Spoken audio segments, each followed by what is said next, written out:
गीता के 2000 वर्ष बाद तक धर्म के नाम पर संप्रदाय नहीं बने थे, इसीलिए गीता मजहब मुक्त है। उस समय विश्व मनीषा में एक ही शास्त्र गूंज रहा था, उपनिषद सार गीता। मोक्ष और समृद्धि का स्रोत गीता। शास्त्र पढ़ने की अपेक्षा उसका श्रवण अधिक लाभदायक है, क्योंकि उच्चारण की शुद्धता इत्यादि में एकाग्रता बढ़ जाती है। इसीलिए सरल भाषा में रूपांतरित यथार्थ गीता की ये कैसेट आपकी सेवा में प्रस्तुत है। इनके श्रवण से बच्चे बच्चे में, पास पड़ोस में परमात्मा के शुभ संस्कारों का संचार होगा। आपके घर आंगन का वायुमंडल भी तपोभूमि सा सुरभित हो उठेगा।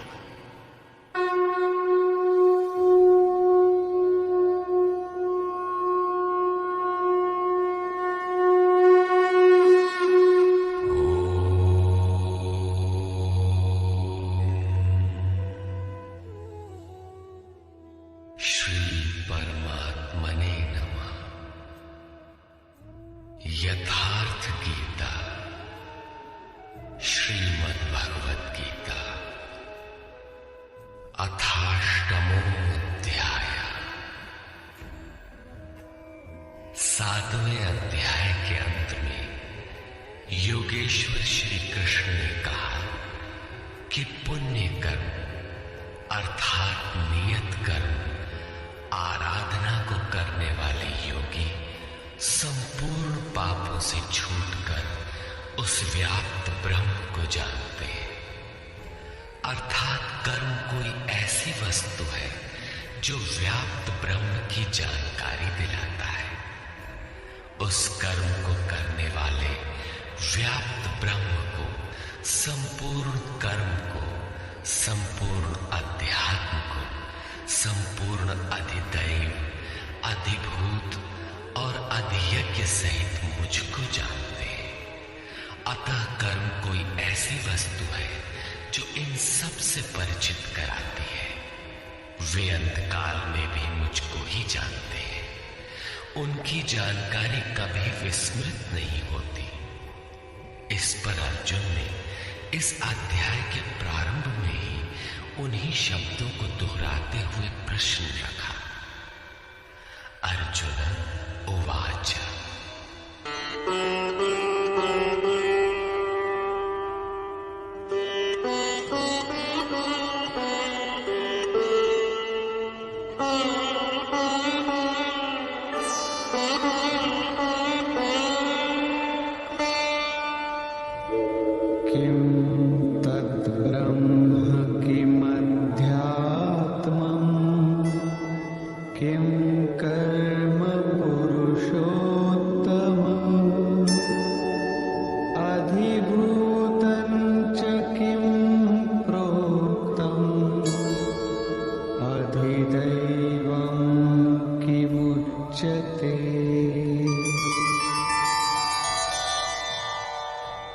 हे पुरुषोत्तम, वो ब्रह्म क्या है, अध्यात्म क्या है, कर्म क्या है, अधिभूत तथा अधिदैव किसे कहा जाता है?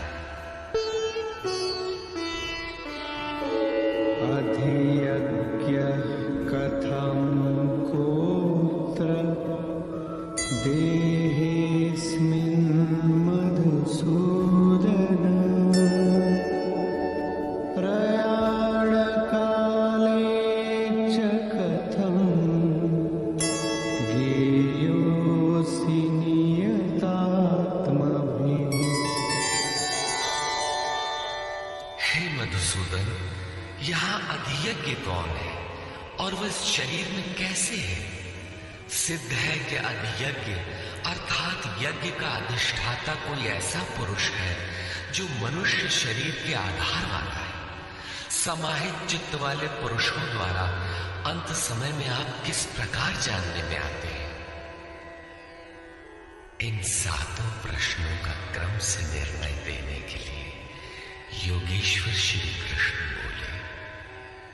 श्री भगवानुवाच।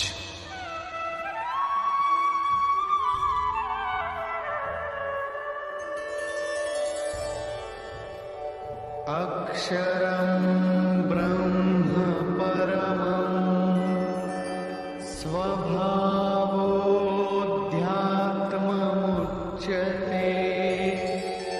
भूतभावोद्भवकरो विसर्गः कर्मसङ्गितः। अक्षरम ब्रह्म परमम, जो अक्षय है, जिसका क्षय नहीं होता, वही परम ब्रह्म है। स्वभावः अध्यात्मम उच्यते, स्वयं में स्थिर भाव ही अध्यात्म अर्थात आत्मा का आधिपत्य है। इससे पहले सभी माया के आधिपत्य में रहते हैं, किंतु जब स्वभाव अर्थात स्वरूप में स्थिर भाव अर्थात स्वयं में स्थिर भाव मिल जाता है, तो आत्मा का ही आधिपत्य उसमें प्रवाहित हो जाता है। यही अध्यात्म है, अध्यात्म की पराकाष्ठा है। भूत भावोद्भव करा, भूतों के वे भाव जो कुछ न कुछ उद्भव करते हैं, अर्थात प्राणियों के वे संकल्प जो भले अथवा बुरे संस्कारों की संरचना करते हैं, उनका विसर्ग अर्थात विसर्जन, उनका मिट जाना ही कर्म की पराकाष्ठा है। यही संपूर्ण कर्म है, जिसके लिए योगेश्वर ने कहा था, वो संपूर्ण कर्म को जानता है। वहां कर्म पूर्ण है, आगे आवश्यकता नहीं है। नियत कर्म, इस अवस्था में जबकि भूतों के वे भाव जो कुछ न कुछ रचते हैं, भले अथवा बुरे संस्कार संग्रह करते हैं, बनाते हैं, वे जब सर्वथा शांत हो जाए, यही कर्म की संपूर्णता है। इसके आगे कर्म करने की आवश्यकता नहीं रह जाती। अतः कर्म कोई ऐसी वस्तु है जो भूतों के संपूर्ण संकल्पों को, जिनसे कुछ न कुछ संस्कार बनते हैं, उनका शमन कर देती है। कर्म का अर्थ है आराधना, चिंतन, जो यज्ञ में है। अधिभूतं क्षरो भावः पुरुषश्चाधिदैवतम्।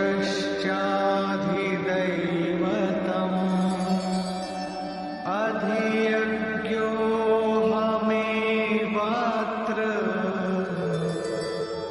देहे देहभृतां वर। जब तक अक्षय भाव नहीं मिलता, तब तक नष्ट होने वाले संपूर्ण क्षर भाव अधिभूत अर्थात भूतों के अधिष्ठान है। वही भूतों की उत्पत्ति के कारण है। पुरुषः च अधिदैवतम, और प्रकृति से परे जो परम पुरुष है, वही अधिदैव अर्थात संपूर्ण देवों दैवी संपद का अधिष्ठाता है। दैवी संपद उसी परम देव में विलय हो जाती है। देहधारियों में श्रेष्ठ अर्जुन, इस मनुष्य तन में मैं ही अधियज्ञ अर्थात यज्ञों का अधिष्ठाता हूं। अतः इसी शरीर में अव्यक्त स्वरूप में स्थित महापुरुष ही अधियज्ञ है। योगेश्वर श्री कृष्ण एक योगी थे, जो संपूर्ण यज्ञों का भोक्ता है। अंत में यज्ञ उसमें प्रवेश पा जाते हैं, वही परम स्वरूप मिल जाता है। इस प्रकार अर्जुन के 6 प्रश्नों का समाधान हुआ। अब अंतिम प्रश्न कि अंत काल में कैसे आप जानने में आते हैं जो कभी विस्मृत नहीं होते।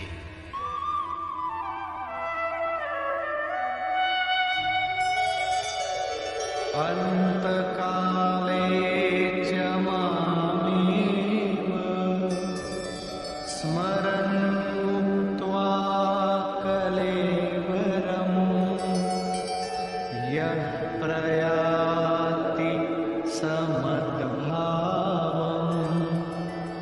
याति नास्त्यत्र संशयः।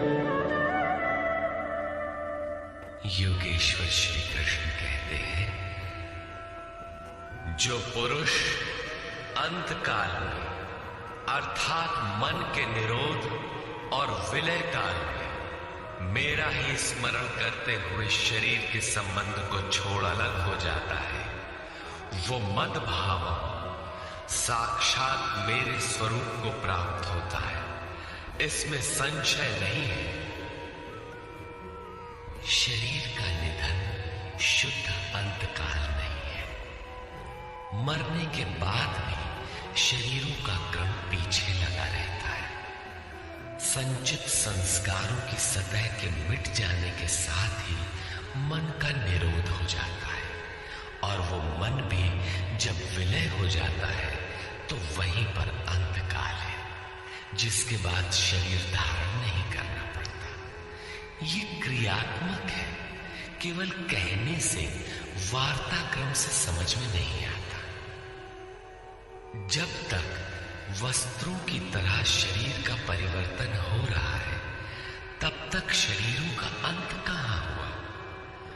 मन के निरोध और निरुद्ध मन के भी विलय काल में जीते जी शरीर के संबंधों का विच्छेद हो जाता है। यदि मरने के बाद ही ये स्थिति मिलती तो श्री कृष्ण भी पूर्ण नहीं होते। उन्होंने कहा कि अनेक जन्म के अभ्यास से प्राप्ति वाला ज्ञानी साक्षात